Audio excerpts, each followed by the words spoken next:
Tired of boring old oatmeal? Let me introduce you to this chocolaty oatmeal bake. It's like having cake for breakfast.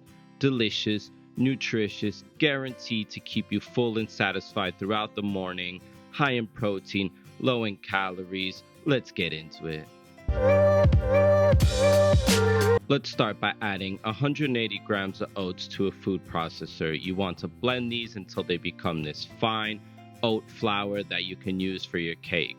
To this we will add 48 grams of peanut powder. I like to use PB Fit. 30 grams of cocoa powder. This is going to add that sweet chocolatey flavor. 45 grams of whey protein. I'm using vanilla here.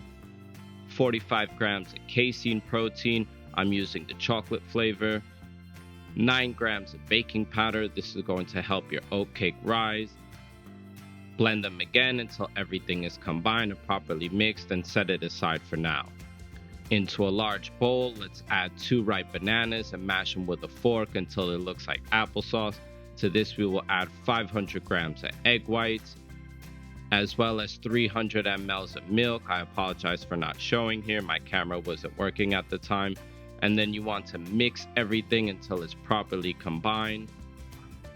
Once you're done whisking, you want to add your dry ingredients to the bowl and start folding it gently. Make sure not to overdo it so you don't release all the air out of the batter. This is what's going to help you get that cake texture that we all enjoy and love. As always, my friend, if you're enjoying this type of content, don't forget to like and subscribe. It really helps the channel out. Keep folding it until you reach the desired consistency. It should look something like a cake batter. Set that aside for now and grab yourself a 9.5-inch cooking mold. You want to grease this with a couple of sprays of low-calorie cooking spray. Pro tip, if you're using a silicone mold as I am, place it on top of your baking tray. It just makes it so much easier to transport to the oven. Pour your batter onto the mold. Make sure to use your spatula to get every last bit. Spread it out and distribute it evenly across the mold.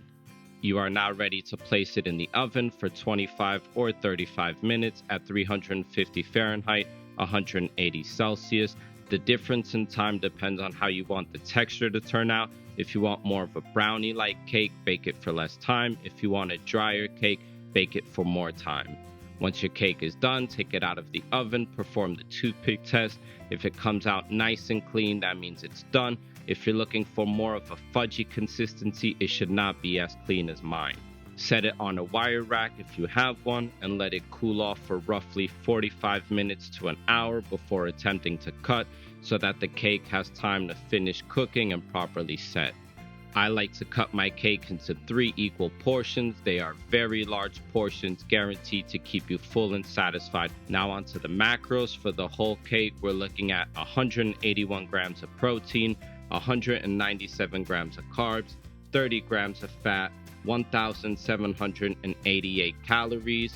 As I mentioned, I like to divide it into 3 portions. That gives us 60 grams of protein, 66 grams of carbs, 10 grams of fat, 596 calories per portion.